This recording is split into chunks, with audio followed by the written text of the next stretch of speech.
بسم اللہ الرحمن الرحیم۔ السلام علیکم ورحمۃ اللہ وبرکاتہ۔ مسعود اطاری ٹی وی کی جانب سے آج آپ دوستوں کی خدمت میں میاں بیوی کی عجیب کہانی پیش کرتا ہوں۔ تم اور میں کبھی بیوی اور شوہر تھے، پھر تم ماں بن گئی اور میں باپ بن کے رہ گیا۔ تم نے گھر کا نظام سنبھالا اور میں نے ذریعہ معاش کا، اور پھر تم گھر سنبھالنے والی ماں بن گئی اور میں کمانے والا باپ بن کر رہ گیا۔ بچوں کو چوٹ لگی تو تم نے گلے لگایا اور میں نے سمجھایا تو تم محبت کرنے والی ماں بن گئی اور میں صرف سمجھانے والا باپ ہی رہ گیا۔ بچوں نے غلطیاں کی، تم ان کی حمایت کر کے انڈرسٹینڈنگ مام بن گئی اور میں نہ سمجھانے والا باپ بن کے رہ گیا۔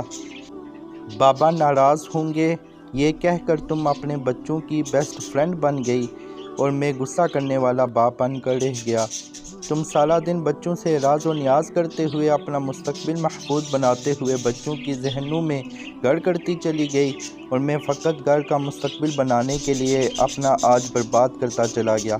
تمہارے آنسوؤں میں ماں کا پیار نظر آنے لگا اور میں بچوں کی آنکھوں میں فقط بے رحم باپ بن کر رہ گیا۔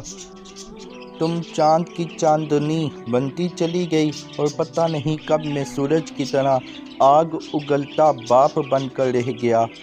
تم ایک رحم دل اور شفیق ماں بنتی گئی اور میں تم سب لوگوں کی زندگی کا بوجھ اٹھانے والا صرف ایک باپ بن کر رہ گیا۔ یہ ایک انتہائی تلخ معاشرتی تصویر ہے۔ بہت کم ایسی مائیں ملیں گی جو اپنے بچوں کے سامنے ان کے باپ کا مقام بلند کر کے رکھتی ہیں، جو بچوں کو یہ بتاتی ہیں کہ کیسے ان کا باپ اپنے آگے کا نوالا اپنے بچوں کو کھلا کر خود بھوکا رہ جاتا ہے، کیسے ایک باپ سارا دن اپنے بچوں کے رزق کے لیے مارا پھرتا ہے، اپنے بچوں کے بہتر مستقبل کے لیے کیا کیا قربانیاں دیتا ہے اور کن کن تکالیف کا سامنا کرتا ہے، کس طرح ان کو ان کے پیروں پر کھڑا کرنے کے لیے اپنے آپ کو برباد کر لیتا ہے، خود کو ختم کر لیتا ہے، تب کہیں جا کر اولاد کسی قابل بنتی ہے۔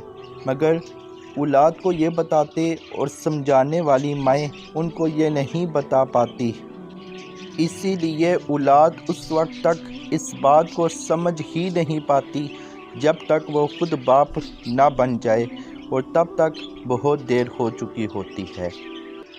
اللہ تبارک و تعالی سے دعا ہے کہ ہمیں اپنے ماں باپ دونوں کی قدر کرنے کی توفیق عطا فرمائے۔